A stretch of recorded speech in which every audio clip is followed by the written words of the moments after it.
Hello, everyone, and welcome to the second lecture of this week, which is going to be focusing on Adrienne Rich's 1980 article, Compulsory Heterosexuality and Lesbian Existence.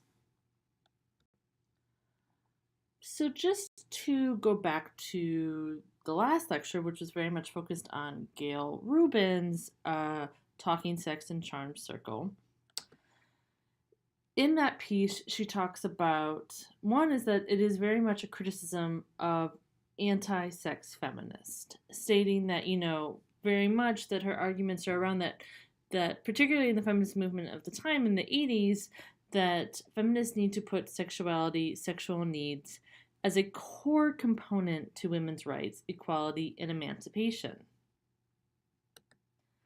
In addition, Rubin talks about the charm circle, right? Where there is this sexual and gender hierarchy around sex. Sex is always seen as bad, but then we also have, if sex is always seen as bad in Western culture, we do have sort of a hierarchy of like, okay, if all sex is bad, well, then this is the only sex that you should have, right? And it's very much based around sexual and gender norms, heterosexual, monogamous, cisgender, no toys, reproduction only, and so forth. And with that, then you create this charm circle, right? Where you have the inner core, which is very much trying to maintain the status quo. And this is seen as normal sex, good sex, sex that is holy, sanctified, and so forth. And then anything outside of that being deemed as criminal, as well as, sick, deviant, and so forth. So, Gail Rubin's Thinking Sex came out in 1984. Uh, but we're going to do a little bit of a backtrack, and we're going to be talking about Adrienne Rich's article, which came out in the 1980s. And it's an essay that she wrote called Compulsory Heterosexuality and Lesbian Existence.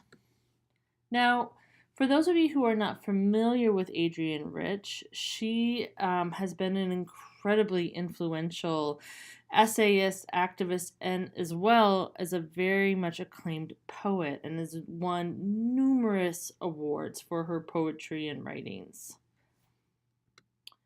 And very much her work fuses the personal with the political, much like other feminist poets like Sylvia Plath, Audre Lorde, and so forth.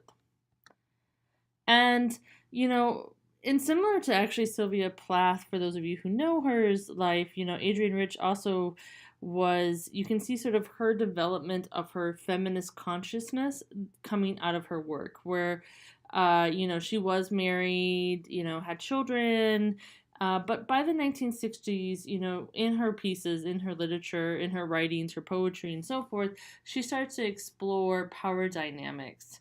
And she also, at the time, this is the 1960s, a lot of social changing happening.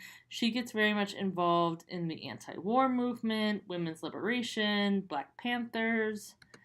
And one of her sort of what literary scholars would consider her, her first sort of definitive piece, where it's very much her coming to her feminist manifesto, is in the critically acclaimed book of poetry, Diving into the Wreck. And in Diving into the Wreck, she sort of talks about how her lesbianism, because by then she comes out as being a lesbian, she leaves her husband and so forth, as both personal and political. And Adrienne Rich is seen as, one of the most widely read and influential poets of the second half of the 20th century, and is very much credited with bringing the oppression of women and lesbians to the forefront of poetic discourse. In fact, she very much, like Audre Lorde, used her poetry as activism. She saw poetry as political.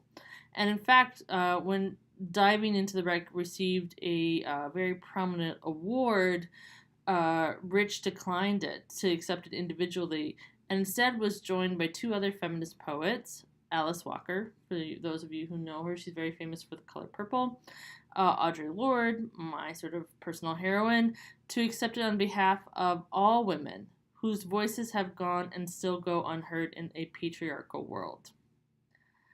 And in her work, from there on, she starts talking about how sexuality, female relationships, women empowerment, and patriarchy are very much, a core not only of an identity but a political practice.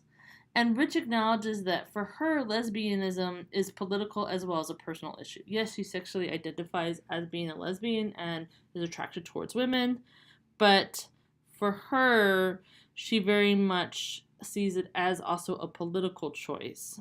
And in a lot of her work, especially in the essay that we are reading this week, she questions why and how women's choice of women as passionate comrades, life partners, co-workers, lovers, community has been consistently crushed, invalidated, and forced into hiding. So just to backtrack a little bit and talking about the context again of where Adrienne Rich is coming from, we need to talk about the really not so great history of the feminist movement and its homophobia, essentially. As the second wave feminism picked up steam during the 1960s, feminist discourse largely ignored lesbians, which is incredibly disheartening since lesbians have been at the forefront of the women's emancipation from the get-go. And, back from just the suffragette movement and the first wave till now. Queer women, lesbians, gay women have been very much a forefront around women's liberation. But despite the fact that lesbians have been very much a core activating force within the feminist movement, really the ones who were putting, shoe leather on the pavement and working and dedicating their lives and so forth to women's emancipation, they were very much also discriminated and oppressed within the mainstream feminist movement because of homophobia. And some feminists, very prominent feminists within the movements, harbored hostility towards lesbians. And many prominent activists like Betty Friedan referred to lesbianism as the lavender menace of the feminist movement. That it was this thing that that many mainstream feminists found it to be something that one was at its nicest an annoyance, at its worst something that could threaten the feminist movement from the get-go or from its very core, and it could disravel and so forth. And so therefore this fear, this homophobia within the feminist movement, especially in the second wave, the 60s and the 70s, while they were fighting for women's equality in the workplace, education, daily life, many lesbian activists were forced to keep silent about their sexual orientation, their partners, and so forth, because they were sort of warned by other prominent feminists that they would ruin the cause. And that, very much their issues that they were facing, because, again, queer women, lesbian women not only experience incredible amounts of sexism, but homophobia, their issues were seen as, not relevant to the feminist agenda, even sort of seen as a threat that by incorporating lesbian rights, lesbianism in the feminist agenda would undermine the credibility of the women's movement overall. And that others believed that the project of feminism would dismantle strict sexual categories. Still many others viewed lesbianism as just a sexual choice and an issue rather than a political issue. So it was seen as something that was an issue of the bedroom, but not a part of the women's movement. And it's very interesting, this argument, because it's very much related to Gail Rubin's argument around sexuality. So both Rubin and Rich have come up through the women's movement hearing this sort of discreditation of queer women, minorities, and so forth within the mainstream feminist movement of the 60s, 70s, and 80s. But I also want to say that lesbians did not take this homophobia lying down. And a really great example of this was the activism called the Lavender Menace. Taking from Betty Friedan's, who wrote the Feminist Mystique, slur on them. And at the 1970 Congress to Unite Women, which was this large sort of convention of women activists to fight for, rights for women, Lavender Menace showed up. And they delivered the Women Identified Women Manifesto. So here at the 1970 Congress to Unite Women, on the first evening, when all 400 feminist, very prominent, huge figures within the movement were assembling in the auditorium, 20 women wearing t-shirts that said the Lavender Menace came to the front of the room and faced the audience, and they gave this manifesto.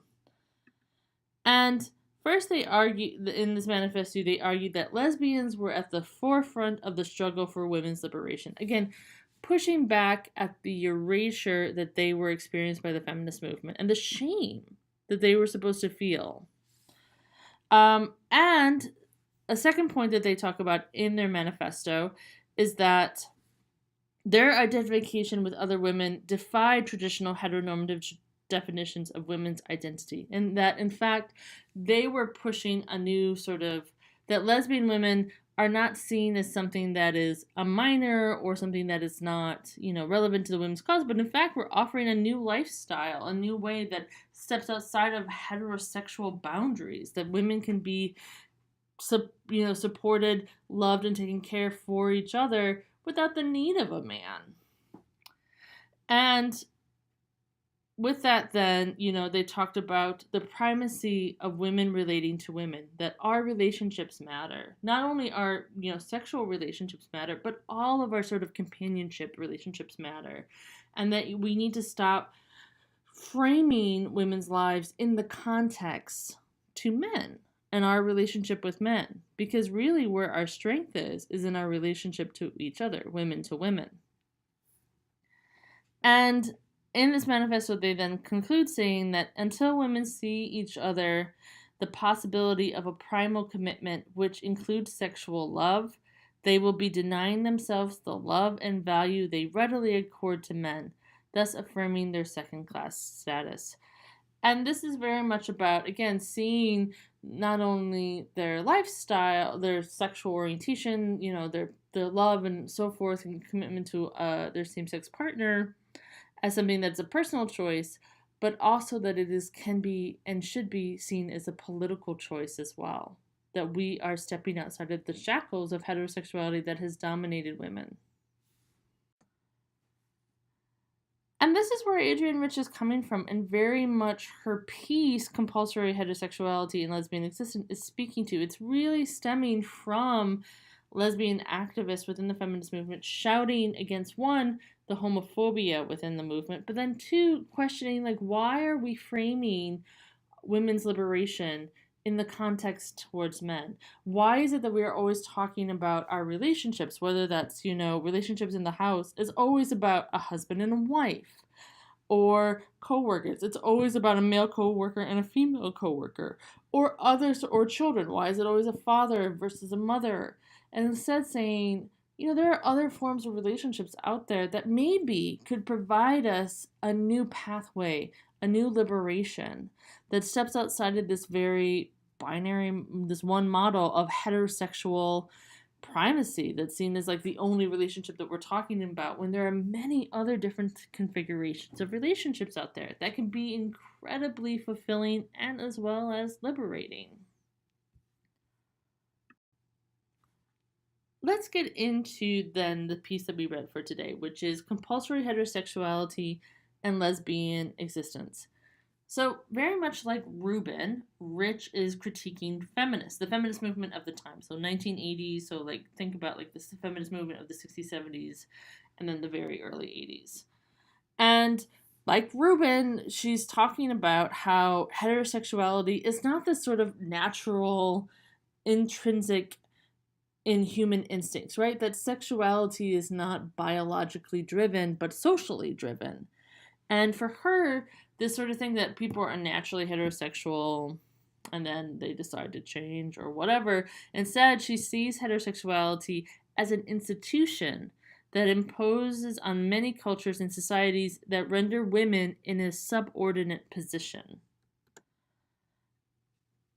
And with that, then, she is critiquing the feminist movement, saying that ignorance of the institution of heterosexuality, like we keep on talking about women's inequality, right, and women's inequality in comparison to men, but we kind of ignore the elephant in the room, which is this institution of heterosexuality that's very much about male dominance and control. And that by doing that, by ignoring the elephant in the room, we take it for granted that that all women are heterosexual. We just assume, right? Again, heterosexism at its core, right? We just assume everybody's heterosexual and everybody else who's not, surprisingly, well, they are the oddballs out. And again, in her piece, she's questioning that, okay, one, that we sort of create these assumptions around heterosexuality and almost like, use it as the only model we work from. But then why do we ignore the relationships we have to each other? And by we, I'm talking about female to female, women to women relationships. And again, she asks how and why women's choices of women as passionate comrades, life partners, co workers, lovers, community has been crushed, invalidated, or forced into hiding. And very much she talks about historical erasure of lesbian lives, relationships, and not only just lesbian in the way that we think about lesbian in the sense of a sexual orientation, but lesbian in the sense of female to female, women to women relationships. And that, negligence of the historical and current existence of female to female relationships, lesbian, can be a great detriment to any theory, especially feminist ones. It's really important to clarify when reading this piece about Rich's use of heterosexuality. So, Rich does not use heterosexuality to mean one's preference of member of the other sex as one's sexual partner. So she's not really actually talking about heterosexuality as like, what your preference is, who you like to be sexually engaged with, right? Instead, Rich is talking about how heterosexuality, like capitalism, like colonialism, like racism, is a political institution that disempowers women, induces false consciousness, and is maintained with force and violence. And she breaks it up in three different ways. One is as heterosexuality as a political institution. And as a political institution, is very much founded on male interest and prerogative. And as a political institution, Rich argues that men have the power to deny women sexuality, to force it upon them, to control their body and reproductive ability. Rich claims that violence and domination of male power is a pervasive cluster of forces, ranging from physical brutality to control of consciousness, and part of the mechanism of enforcement of heterosexuality on women. The other way that Rich breaks up the institution of heterosexuality is through male identification, in that women take up the values asserted by men and men's dominant social status as a fact. Male identification is essentially the act whereby women place men above women. So it's not even just about, because it obviously includes men placing themselves above women, but also that women do that as well, including women place men above women, including themselves, in credibility, status, and importance in most situations. Therefore, there creates this sort of, again, this false consciousness of male superiority that renders women subjected to the institution of heterosexuality, where men can secure their interests, lead, take in charge, feel entitled to women's resources, bodies, and etc. Because again, we've just already placed men, both, men have, but women have, as being superior, that men are superior. And then lastly, Rich talks about patriarchy, which is essentially what Rich is talking about. She's at its core, she's talking about how that men control women not out of fear of women's mystical power or so forth, but out of a fear of losing their access, particularly their sexual access, but we can talk about other access as well, their labor, their reproductive labor, their emotional labor, as well as other resources. And with this, then, Rich says that heterosexuality is institutionalized and therefore as imposed as a norm, a nature, or a preference for women, while it actually disempowers women and uses all kinds of force if they ever try to rebel. So with this institution of heterosexuality that puts men at the top, makes heterosexuality seem normal, then, women by default think of themselves, participate in this institution of heterosexuality, whether or not they identify as heterosexual or not, and, because they get punished if they don't follow this institution of heterosexuality, heteronormativity. So when talking about male identification, patriarchy, male dominance, Rich talks about how women's relationships with one another, women's identifying with one another as women, has been always seen as a rebellion, as something threatening, or as something that is insignificant. And she talks about how women's relationships to one another, women's identifying with one another, has been and continues to be a rebellion against this heterosexual institution that limits women, that subordinates women. And she looks at relationships from a multiple of different configurations. Not only lesbian relationships, but mother-daughter relationship, teammates, co-workers, friends, and so forth. And she really explores the sensual intimacy between women, that, how so many women do share this really rich psychic life that they have with one another, maybe even greater than what they have with other men.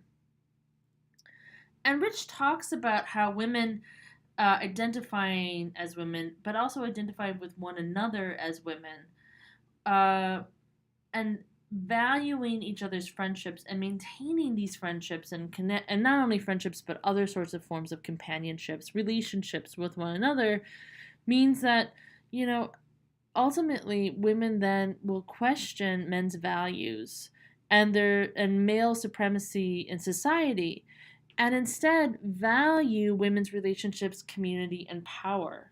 Because Rich warns that compulsory heterosexuality works to wipe out traces of women's identity, an empowering identity, and especially identity that identifies with each other, with women as women, and female to female relationships in history, as well as in current society, so that women do not gain power from them, and therefore, without feeling empowered by them, they don't question the norms that are placed on them, the heterosexual norms that are placed on them, that very much limit their life.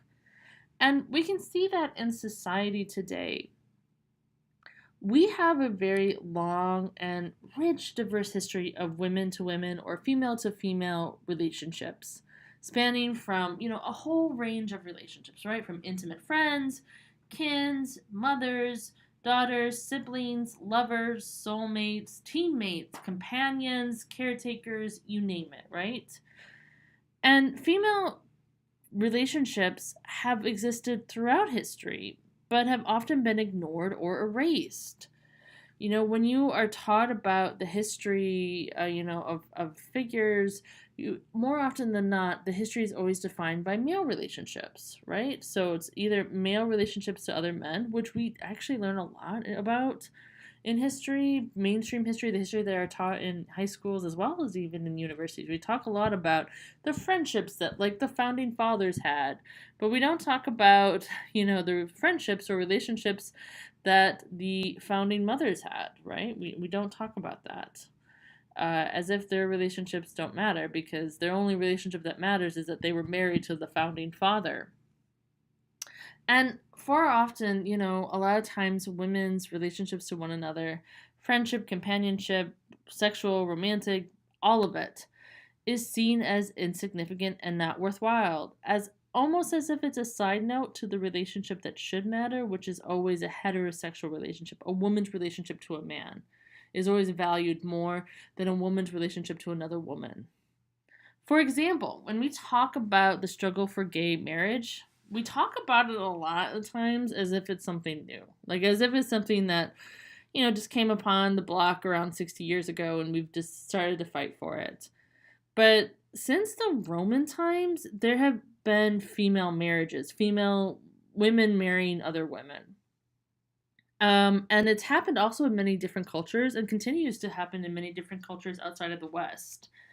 And a lot of times these marriages were about, or you could also say unions, were about women who want to share resources, raise children together, and be protected. And again, remembering what I talked about previously, that the term lesbian or homosexual is a recent development, we can't easily say that these female unions, these female marriages, companionships as gay marriage, because these couples back then would not identify as being lesbian, because again, sex is what you do, it's not an identity back then, and it's only really recently that it's seen as a sexual identity. But that doesn't mean, even regardless of not they didn't identify as lesbian, that their union, their companionship didn't matter. Whether there was sex or not involved, or whether there was a physical sexual desire or not involved, there was companionship. There was commitment. You're marrying somebody. That's commitment. There was mutual affectionate and probably love. But so often we're not taught this history that, since the Roman times, women have been marrying each other. And again, it speaks to Rich argument that the way of judging relationships are so much based on the primacy of heterosexuality. That is the only relationship that we talk about. A woman's relationship to a man, particularly a woman's marriage to a man. And that anything else, any other relationships that woman might have, are ignored or seen as not legitimate or is erased from our historical knowledge and not seen as important. And we can see this in modern society. When we look at depictions of female friendships, female companionships, whether they're sexual or not, they are often one-sided, shallow, or seen as something not significant. Or oftentimes TV shows that are about women's, where the main characters are just all women and they have, friendships or whatever with each other, they are pushed to the sideline as like a chick flick or something stupid or silly and not as important as, other forms of TV shows, right? The mainstream television. But even still, with TV shows that do try to show the complexity of women's friendships and companionships to one another, far too often these shows circle around and reinforce heterosexuality. Because far too often these shows are about, like, yes, these are all friends, but they're all, like, most of the women's storylines are about trying to get that guy, or be with that guy, or something with that guy, right? And, there's plenty of male bonding films where it isn't about getting that girl, but there's actually very few female bonding films where a guy is not involved. And far too often women's relationships are pushed into two camps in media. It's again, and it's always still surrounding the pursuit of men. And, I say these two camps are, the first camp is the frenemies camp, which is where I would put Mean Girls. Where again, it's a film about girl relationships with one another. They are horribly mean to each other, but they're also pursuing guys, right? And some of that meanness comes from pursuing guys. And then there's the squad, which is about, a group of female friends working together. But again, their primary purpose is to get their friend laid, or get that husband, or get married, or whatever, or maintain your marriage. I don't know. And what's sad is that because we have very much not validated women's relationships as being valid on their own and worthy of representation, we limit the way that women can feel about not only themselves but to each other. Because there's so much more, and we all know this from our own experiences of the intimate relationships that we have with one another. That, and regardless if you're a woman or not, or you identify as female bodied, male bodied, or non binary, there's incredible amounts of relationships that we have that don't necessarily have to fit within that heteronormative model of guy, girl, marriage, etc. And instead, but we have sort of, particularly in the media, have limit our only sort of expression of relationships to that one model. And we ignore all the other ways that we are connected to one another. So, why are female relationships often made to be seen either as insignificant or a joke, or even threatening? Well, it very much has to do with patriarchy. And it's really important that when Rich is talking about men, male power, that she's very much referring to patriarchy. She's not speaking towards that all men are bad or individual men are bad. She's talking about, again, systems, larger institutions. And because of patriarchy, men have wielded a lot of power over women. And this power gives, sexual power, privilege to men so that it is socially acceptable for them to force their sexuality, their sexual desires upon women through rape, coercion, and societal pressure. Men still largely control women's reproductive freedom and control child custody through laws. Men force women to be economically dependent upon them because of gender economic inequality. And the objectification of women, right? That men use women as objects and encouraged by patriarchy to see women as only objects. And as we've said before, men are always treated as a subject. They're seen as culturally and historically important, where women are not. And with that, then Rich argues that relationships between women, lesbianism, is hidden from popular knowledge, that women don't understand that there are other ways to have relationships. And what patriarchy does also do is that it creates a culture where female relationships to each other, so female to female relationships to each other, are seen as dangerous, harmful, and always it's situated to male control and desire. Because there's a lot of this storyline, right? You have a loving couple. And by couple, I mean a male-bodied person and a female-bodied person. A man and a woman. And then there is always the female's best friend or sister or mother who's infiltrating their relationship and making it terrible, right? And she's the nosy friend, or she's the nosy sister, or she's the annoying sister, or the annoying mother who disapproves. And it's always, this storyline is repeated constantly through, sitcoms, it's always often used as a joke, through many other ways.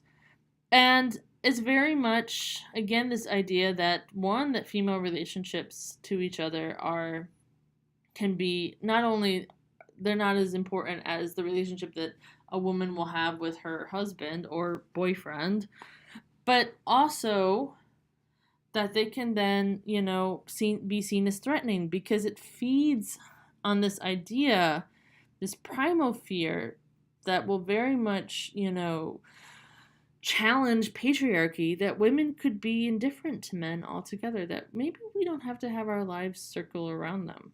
The shocking idea that men don't have to be center stage in a woman's life.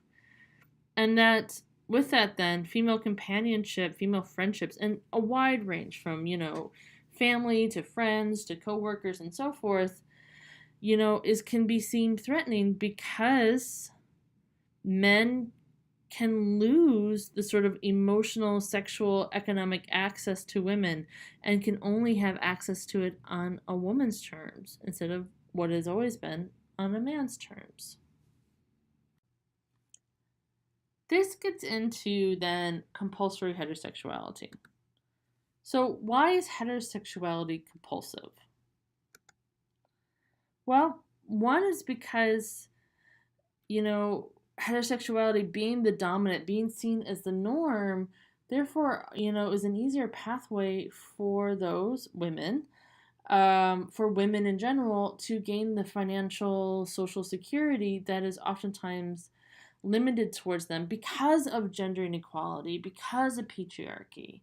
So Rich shows in her piece how heterosexual relationships give women social and economic security. So it's not that women are stupid or crazy for kind of living in the institution of heterosexuality and participating in it and so forth. And that, being married to a dominant, socially dominant man offers much more protection than living single and pursuing a relationship with a woman, which is true in many ways. Single women are very much vulnerable in society today, not offered the same sort of protections and resources and so forth. Many single women live in poverty because of, again, gender inequality, gender wage gaps, so many things that limit women. And then, of course, lesbian couples face their own forms of discrimination because they're not only having to deal with homophobia, but then sexism, right? So you have people in the same household earning less than a man, right? So that means that they're never going to get this financial, economic, social security that they could have if either one of them were in a relationship with a man. And that is the truth. And therefore, then, when you just look at sort of the money and sense, right? Heterosexuality may not be a preference for some. Not, many women may not even want to be married to a man or, have a boyfriend or depend on a man financially or so forth, but need to because of the sort of society that we've created that has disenfranchised women. So Rich talks about how a woman, even, and again, when we're talking about sexual heterosexuality, again, it's important to remind you that she's not talking about sexual preference because that is a different thing. She's talking about, again, this institution of heterosexuality, that you really have no choice, regardless of how you identify sexually, to be heterosexual, to engage in the institution of heterosexuality. And therefore, then, because of this, because of heterosexuality seen as compulsive, that you need to do it, women are made to believe that pursuing a relationship with another woman is not the path to safety because this would be a lesbian relationship. And being, in a lesbian relationship means neither woman has any social power. And, therefore, also patriarchy is not only saying that you're not going to have any social power or any sort of protection or security, but also that your relationship anyways is invalidated, is not as important as a relationship that you would have with a man. And very much is about desexualizing it and validating female-to-female relationships. And all of this, compulsory heterosexuality, works to benefit patriarchy and male dominance. This gets into the last piece of Rich's arguments, which is around lesbian existence and lesbian continuum. So Rich talks about how lesbianism is a stigmatized term, right? And we can talk about like just the amount of shaming and jokes and just horrific homophobic crap out there around lesbians. It's awful, and I think some of us can even share examples of being questioned, or of hearing people making questions of other people or even of ourselves around lesbian relationships. I know personally, I've had people ask me when I was in lesbian relationships with, like, who's the man in the relationship, which is incredibly insulting to many other gross, horrific, and very threatening, sexually aggressive actions towards lesbian women. But for Rich, in her piece around lesbianism, she's talking about it in a much broader sense, so much more even than sexual identity or orientation and sexual preference. She's talking again about relationships, and that lesbianism is more than a sexuality. It is an emotional, psychological identification with other women. It is the bonds that women can have with other women. And that it's a bonding that has occurred throughout history. No matter what a woman's personal sexual orientation is, the long history that women have had with each other in forming relationships, depending upon one another, because they couldn't depend on anybody else, but also just to build a community, is something that is so often not looked at as equally as important as the relationships that men have with one another.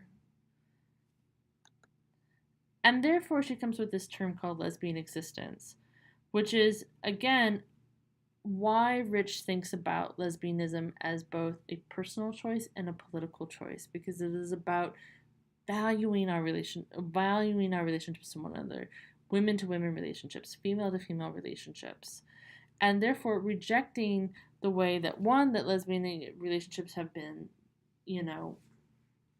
devalued, delegitimated, and so forth, but also a rejection of that heterosexual compulsion, the compulsory way of life, and also attacking males, privilege towards women. That that men do not have to be the sun, moon, and stars for women, and that women with women, both, in regards to not only sexually, but also romantically, friendships, companionship, so sex doesn't even have to be involved in this relationship, can support one another, can provide the intimacy, the social support, and so forth that is needed. And that's where Rich talks about the lesbian continuum. And it's a way to broaden lesbianism to include female friendships, camaraderie, family, and so forth. She explains that with this view, all women would be placed on this lesbian continuum. Again, regardless or not of your sexual preference, all women share relationships with one another. So we have this sort of, again, this continuum of relationships. So it's not this sort of black or white of you're heterosexual or you're homosexual. Instead, very much about blurring the binary, especially in the relationships that women have with each other. Breaking apart that boundary around sex and love, the hierarchy around relationships that puts men's relationships with women or women's relationships with men as being more important than women's relationships with each other.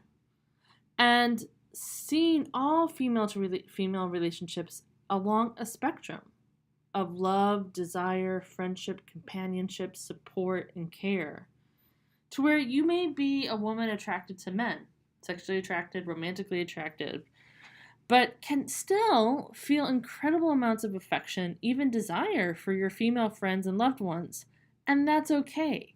It isn't something to be ashamed of or think like, oh God, am I gay now? No, instead, why don't we break apart that boundary and see ourselves in a spectrum of relationships and ties to one another, and seeing that as a strength, seeing that as an asset, and that you don't need to question your sexual identity when you find another woman attractive or even may want to be physically intimate with them. You can be affectionate, physically affectionate, without, again, the shame. And I think, just to sort of end on this point, that a lot of what Rich talks about reminds me of what my relationships were like when I was a little girl. And, I would have, my little girlfriends that we would hang out with, we would play and so forth. And there was an incredible amount of freedom I had with my little girlfriends where I could fiercely love them, like, passionately love them, where I could feel no shame in, being affectionate with them. And again, and also like showing each other our bodies as we're growing, to, being physically affectionate, emotionally there, and being this sort of strong companionship as we grew up together. And then losing that when, we started to hit middle school, where those sort of tight bonds were seen as, there was always this fear that, oh, I can't be, physically affectionate to my girlfriends because people might think that I'm gay, or that we would be teased if we were physically affectionate to one another, or that, well, we have to stop caring about each other and we need to start finding our boyfriends, right? And like that should be our focus now.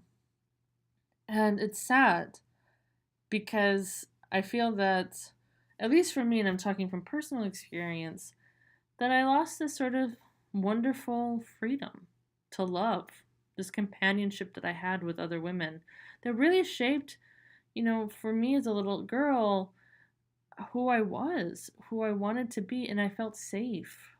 And I think we lose that sometimes. And I think we lose that, and we really feel the detriment of it. And I think, with Adrian's piece, she reminds us to reclaim that state of freedom, of innocence, of just love freely given.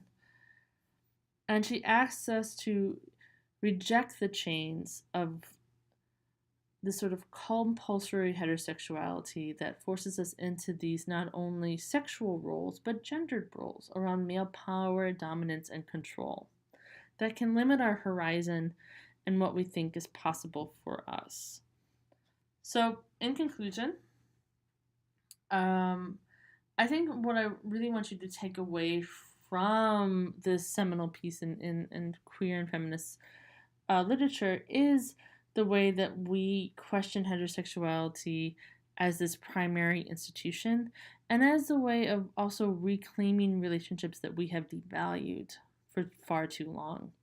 Now, in our next lecture, which we'll talk about the assignment, you're going to be looking at a social issue in the news around a law or legislation, and I want you to apply both Gail Rubin's Charm Circle as well as the points made by Adrienne Ritt's Compulsory Heterosexuality into that piece. But I'll explain it more in detail in the next lecture. Okay.